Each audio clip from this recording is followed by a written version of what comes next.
Fala pessoal, como é que vocês estão? Tudo bem? Eu espero que todos estejam muito bem.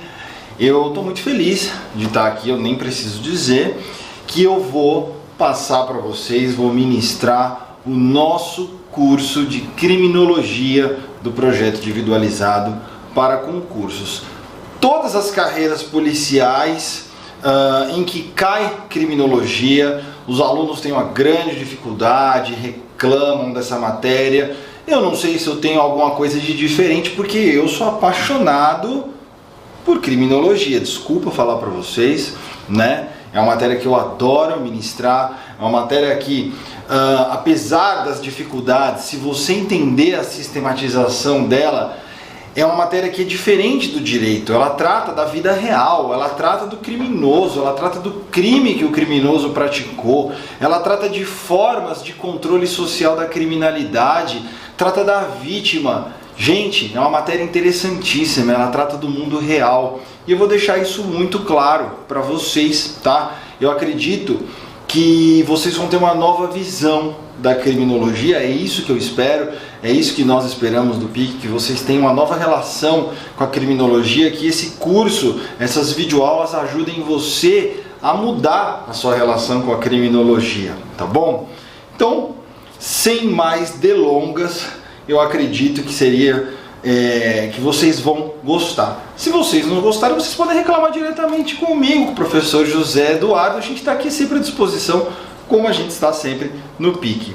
Pessoal, aula 1. A gente vai falar sobre o conceito da criminologia, o método da criminologia, os objetos da criminologia, o sistema e as funções. Cai em tudo quanto é concurso em que é cobrado, é a matéria mais básica, efetivamente, de criminologia, são os principais pontos.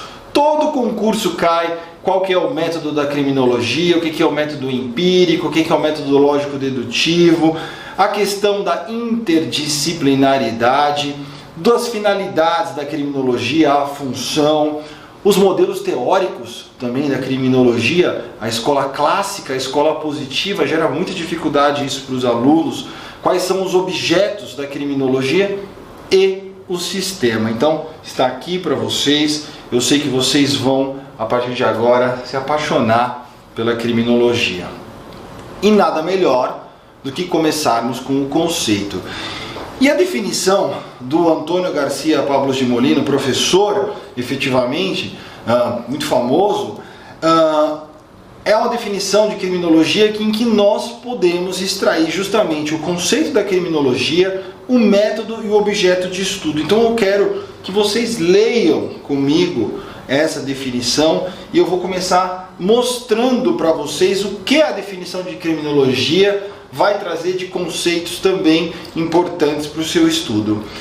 Criminologia é a ciência empírica e interdisciplinar que se ocupa do estudo do crime, objeto, da pessoa do infrator, objeto, da vítima e do controle social, objetos, do comportamento delitivo, e que trata de subministrar uma informação válida, contrastada, sobre a gênese, dinâmica e variáveis principais do crime. E o que é o crime? A definição de crime: contemplado este como um problema individual e um problema social. O crime para a criminologia é um problema social e comunitário e individual. Assim como sobre programas de prevenção eficaz do mesmo e técnicas de intervenção positiva do homem delinquente, e nos diversos modelos ou sistemas de resposta ao delito. A função da criminologia, a prevenção, em última análise, a prevenção, a explicação e a prevenção do crime.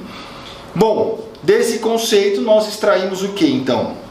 O método da criminologia, que é empírico e interdisciplinar, a gente vai explicar para vocês. Trato do objeto, que é o crime, o criminoso, a vítima e o controle social. Isso cai muito e é uma coisa que vocês têm que decorar, não tem jeito. E a função da criminologia, a prevenção do crime, oferecimento de modelos de resposta social, técnicas de intervenção em quem? no criminoso, para que ele não cometa mais crimes, tá certo? Seguindo, qual que é a definição do crime? Problema social e comunitário, como eu falei para vocês, e a relação da criminologia com as demais ciências criminais. A criminologia, ela serve para oferecer informações válidas. O que? Estudos, informações válidas sobre o nascimento do crime, a gênese, a dinâmica e as variáveis. O nascimento, como o crime se protrai, e as variáveis do crime, visando o que? Combatê-lo para as demais ciências criminais. A gente vai ver as ciências criminais, né? A criminologia faz parte delas, juntamente com o direito penal e a política criminal. Ou seja, a criminologia é uma das três, da tríade das ciências criminais. E a função da criminologia é oferecer informações para que o crime seja combatido, para que sejam elaboradas leis pelo direito penal e métodos, técnicas de prevenção criminal pela política criminal. Que a política criminal é uma ciência, uma técnica, né, no combate à criminalidade. Quem oferece essas informações? A criminologia. Acho que fica claro assim, né? Outra definição que vocês têm que saber, professor Nestor Sampaio, né? Importantíssimo. A criminologia é uma ciência empírica baseada no que? Na observação e na experiência do que? Do mundo real, e interdisciplinar, que tem por objeto a análise do crime, a personalidade do autor do comportamento delitivo, a vítima, o controle social de condutas criminosas. A criminologia é uma ciência do ser, do mundo real. Quando a gente fala do ser, é do mundo real. Ela observa o criminoso, digamos que eu seja um criminoso, ela observa o criminoso, observa a vítima, observa o crime que eu cometi, as formas de combate a essa criminalidade. Vocês percebem isso? Então é uma ciência do ser, empírica, de observação da realidade. Eu vou explicar sobre o empirismo para vocês. Na medida em que o seu objeto, que é o crime, o criminoso, a vítima e o controle social, repitam, é visível no mundo real e não no mundo dos valores, no mundo das ideias, como ocorre com o direito. O direito, ele paira sobre a sociedade. As leis que nos regem, você consegue pegar uma lei? Você não pega uma lei. A lei é uma ideia. Você pega um código comentado, você pega um código penal, que são as leis escritas. Mas as leis são ideias, gente. E essas ideias, elas pairam no mundo do dever ser, no mundo irreal, no mundo das ideias, no mundo dos valores. Então, o direito é uma ciência do dever ser, que é uma ciência do dever ser, como está aqui na explicação, portanto, normativa, traz normas, regras de conduta e valores. Não matarás, não roubarás, isso é um valor, tá? A interdisciplinaridade da criminologia decorre de sua própria consolidação histórica, como uma ciência dotada de autonomia. A gente vai ver isso. A criminologia é uma ciência autônoma, à vista da influência profunda de diversas outras ciências, tais como sociologia, psicologia, direito, medicina legal, tá certo? Bom, método importante, decorem. Criminologia é uma ciência do ser, acabei de falar. Direito é uma ciência do dever ser. Então, o conceito da criminologia a gente já viu para o Antônio Garcia, para o professor Antônio Garcia Pablo de Molina e para o professor Nestor Sampaio. Esses dois conceitos são suficientes para nós agora, né? A criminologia advém do latim, né? do latim crimino, crime, e do grego logos, estudo do crime. Simples, tá? Mas ela vai só estudo do crime? Não, ela vai muito além disso. Pessoal, conceito básico para que vocês entendam agora. É uma ciência autônoma que estuda o delito, o delinquente, a vítima e o controle social da conduta criminosa. A partir do que? Simplificando, da observação da realidade, com uma relação interdisciplinar com diversos outros ramos do conhecimento científico, tais como a sociologia, a psicologia, a biologia, medicina, enfim, todas as ciências naturais. Então, a criminologia se relaciona com ciências naturais e também com as ciências não naturais. Por quê? Porque ela se relaciona também com o direito, por exemplo, tá certo? Ciências positivas. Gente, método empírico, ou também chamado de experimental indutivo. Agora, vamos iniciar o estudo do método. Qual que é o método da criminologia? O método empírico ou experimental indutivo. É o mesmo nome. São dois nomes para a mesma coisa. Na prova de vocês pode vir método empírico ou método experimental. Através do experimento obtém-se induções, conclusões. Método experimental indutivo. O método de estudo da criminologia é o empírico, ou seja, através da análise e observação da realidade se chega ao quê? A uma conclusão. A gente vai ver que é o mesmo método que, por exemplo, Thomas Edison descobriu a lâmpada, o bulbo de luz. Tal conclusão se dará por meio, da indução. Ou seja, o que é a indução?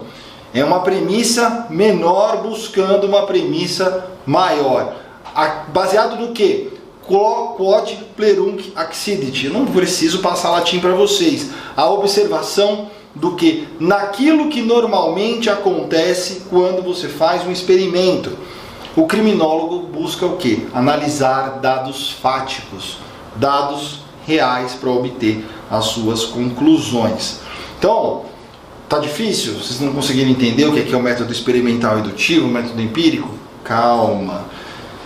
Primeiro, vocês já entenderam que a criminologia observa o mundo real. Ela observa o criminoso, o crime, aquilo que o criminoso realiza, a vítima, o controle social. O método empírico, não esqueçam, observa a análise e a observação da realidade. Ele leva em consideração a análise e a observação da realidade. Através do quê? Da experimentação e erro. E agora vai ficar mais claro para vocês, tá? Como que se criou um antibiótico? Como que se obtém o bulbo de luz, Thomas Edison? Como que se obtém conclusões através da criminologia para o combate à criminalidade numa cidade, observando a cidade? Como o Lombroso chegou às suas conclusões, observando os presos? Thomas Edison tentou por mais de 1000 vezes construir, idealizar o bulbo de luz, a luz elétrica. A luz a gente fala o bulbo de luz elétrica, de filamentos. Como que ele conseguiu isso? Ele tentou uma vez, errou, observou, anotou. Tentou a segunda vez, tentou, observou, errou. Tentou 1000 vezes. Na 1000ª vez, Thomas Edison, através da experimentação e do erro, chegou à experimentação e o acerto. Ele construiu o bulbo de luz através da metodologia que ele desenvolveu, e ela foi aprimorada ao longo de séculos, justamente através da observação empírica, da observação do mundo real. A mesma coisa se faz com a escola de Chicago, a mesma coisa se faz com o Lombroso, a mesma coisa se faz, por exemplo, com os pedófilos, com um estudo sociológico, psicológico, psicopatológico de um pedófilo. Então o que se observa? Já chegou-se a essa conclusão, que os pedófilos X, Y, Z, A, B, C ou D foram na infância abusados sexualmente por familiares. Isso é uma observação. Logo, crianças abusadas atuais têm mais chance de se tornarem adultos abusadores. Isso é uma conclusão. O que a criminologia oferece? Um estudo, uma conclusão de forma interdisciplinar, claro, com a psicologia, com a psicopatologia, com a medicina. E o que acontece? Para que isso serve? Para o combate à criminalidade. Como? Tratando-se essas crianças não serão adultos abusadores. Nós vamos quebrar o ciclo da violência sexual. Vocês percebem? Então, é assim que funciona a criminologia. A criminologia fornece subsídios para que o crime seja prevenido no futuro, tá? Então, continuando aqui a questão do método empírico, a criminologia estabelece conceitos, análise sobre seres humanos, sobre algo palpável. Então, ela vem através da observação do mundo real. Qual que é o caminho? O criminólogo, ele analisa dados, é o estudioso da criminologia, ele analisa dados e ele induz, ele chega a uma conclusão, ou seja, premissas menores. O que significa isso? Voltando aqui, o que são os pedófilos A, B, C ou D? São premissas menores. O que é o teste que o Thomas Edison fez com relação ao bulbo de luz? É a primeira tentativa, uma premissa menor. Ou seja, através das premissas menores, pela indução, nós chegamos a uma conclusão maior, a uma regra geral. Qual que é a regra geral? O bulbo de luz é a regra geral, a penicilina é a regra geral, ou a conclusão que as crianças abusadas se tornam abusadores é a regra geral. Tudo isso é obtido através da indução, da tentativa e erro. Premissa menor, erro, acerto. Erro, observação, acerto. Então, premissa menor, premissa maior. Isso é o método empírico. E ele é o contrário, tá certo? O caminho inverso do método dogmático, do método lógico-dedutivo, abstrato. E agora vai ficar muito claro para vocês. O direito é um mundo do dever ser. As regras pairam pela sociedade. Você está aí na sua casa me assistindo, você sabe que você não pode matar alguém, que você não pode roubar alguém. Você já viu essa regra? Você viu ela escrita, mas você sabe que essa regra existe. Por quê? Porque ela lhe foi passada. Você sabe que através dos comportamentos humanos da sociedade, você não pode matar alguém, você não pode roubar, você não pode estuprar. Então, essas regras foram passadas. As regras do direito, elas pairam sobre a sociedade. É um mundo normativo, irreal faticamente, né? As normas não são palpáveis, mas você sabe que elas existem. Qual que é o método do direito? Como que o direito funciona? Através do método lógico-dedutivo. Dá um exemplo, professor. O decreto, o Código Penal, todas as leis são abstratas. Você sabe que se você matar alguém, você será responsabilizado penalmente. Essas regras, elas existem para que nós possamos viver em sociedade, né? Então, o estudo dogmático dos dogmas, o que são os dogmas? São premissas maiores. São as premissas de não matarás, não roubarás, não estuprarás. Isso são dogmas, são premissas maiores. Os dogmas pairam pela sociedade. Imagine agora você sentado na sua cadeira, na sua casa, no seu escritório, enfim. Você vive sob regras. Os dogmas, eles ditam todas as suas vidas. Você pode sair e andar nu na rua sem ser preso? Não. Você pode sair na rua, observar uma mulher bonita, um homem bonito, forçar essa pessoa a ter uma relação sexual com você porque você ficou com intenso furor com relação àquela pessoa? Não. Por quê? Você estará ferindo dogmas. E se você sair na rua, pegar aquela menina que você viu na rua andando bonita, tascar-lhe um beijo, passar a mão nas suas partes pudentas, ou aquele rapaz, o que você vai ter feito? Você vai ter infringindo um dogma. Você vai ter infringindo uma lei. Qual que são as consequências? Você será responsabilizado penalmente porque você infringiu uma lei. E é através dessa responsabilização que a sociedade freia condutas, que nós não vivemos numa anarquia. Você imagina se fosse tudo possível, se não existissem leis, que sociedade que nós teríamos? Nenhuma. Dito isso, o direito cria essas regras, as normas para a vida em sociedade. Essas regras são as premissas maiores. Se você sair na rua e fizer isso, tascar o beijo na menina, passar a mão na bunda do rapaz, o que você vai ter feito? Você terá infringido um dogma, uma lei. Qual que é a consequência? A pena. Então, só para vocês entenderem, os dogmas, as leis, são as premissas maiores, param pela sociedade. No momento em que você cometeu uma conduta proibida por lei, você praticou um fato juridicamente relevante. Eu pratico fatos aqui todo dia. Eu bebo uma água, eu pego meu celular, eu falo, eu gravo uma aula. Esses fatos são juridicamente relevantes? Não. Mas no momento que você estupra alguém, é um fato juridicamente relevante. Você infringiu uma norma. Então, normas pairando fatos que nós cometemos, ou atos, se você quiser, fatos juridicamente relevantes. Nós cometemos premissas menores. O que o juiz faz? O que o delegado de polícia faz? O que o promotor faz? Eu aplico as premissas maiores às premissas menores. Eu aplico os dogmas, as leis, efetivamente aos fatos, às condutas humanas. Então, eu estou aplicando a lei, eu estou utilizando o método lógico-dedutivo. Eu analisando aquele fato juridicamente relevante, prendo em flagrante a menina, prendo em flagrante o rapaz, que passou a mão na bunda da menina, que passou a mão na bunda do rapaz, que efetivamente abusou sexualmente de outra pessoa, porque ele infringiu um dogma. Então, o delegado, o juiz, estabelece, analisa as premissas, os dogmas e deduz a consequência. Premissa maior, premissa menor, tá certo? Bom, essa por hoje é só nessa aula. A gente já vai começar na próxima aula agora falando sobre a criminologia, né? Se ela é uma ciência. Aguarde.